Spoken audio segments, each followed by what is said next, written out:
Le mouvement patriotique du 5 octobre, MO5, a appris avec indignation la détention avec mandat de dépôt des journalistes Ferdinand Haïté, de l'Alternative et Joël Ega, du journal La Fraternité, ainsi que la mise sous contrôle judiciaire d'Isidore Kouonou.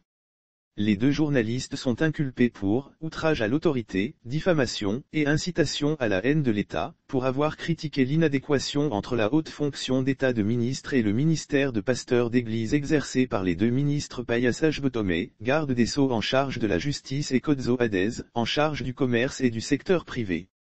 Selon le conseil de Ferdinand Haïté, le journaliste a été convoqué le 9 décembre dernier à la Brigade de recherches et d'investigation, BRI, pour des faits relatifs à des propos tenus dans le numéro 091 de l'autre journal, émission de la chaîne YouTube L'Alternative TV.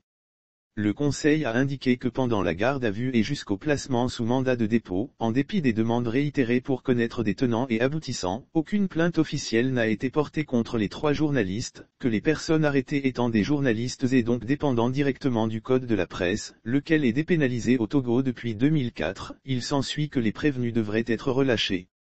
Cependant, le procureur estime paradoxalement que YouTube faisant partie du réseau social, les journalistes doivent automatiquement être poursuivis sur la base du droit commun.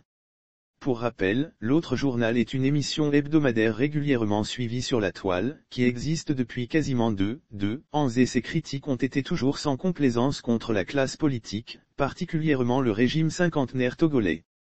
Les participants, pour la plupart des journalistes, revenant sur les sujets de l'actualité de façon approfondie et pédagogique, interviennent au titre de leur métier.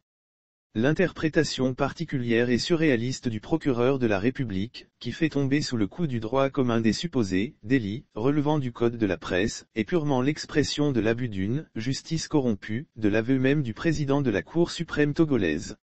L'emprisonnement des deux journalistes constitue en réalité une régression inquiétante en matière de liberté de la presse, une énième escalade dans la sordide volonté du pouvoir de détricoter un code de la presse libéral adopté, sous contrainte en 2004, à l'instigation de l'Union européenne.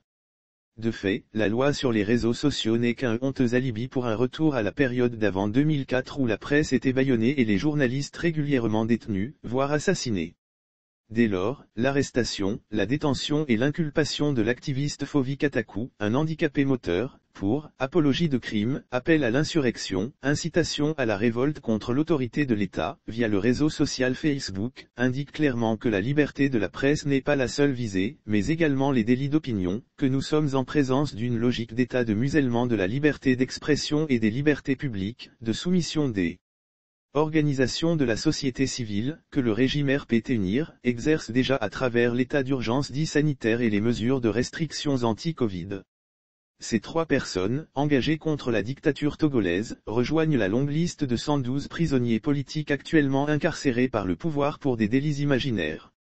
Le mouvement patriotique du 5 octobre, MO5, dénonce et condamne avec vigueur la détention arbitraire des deux journalistes et l'activiste Fovi Katakou.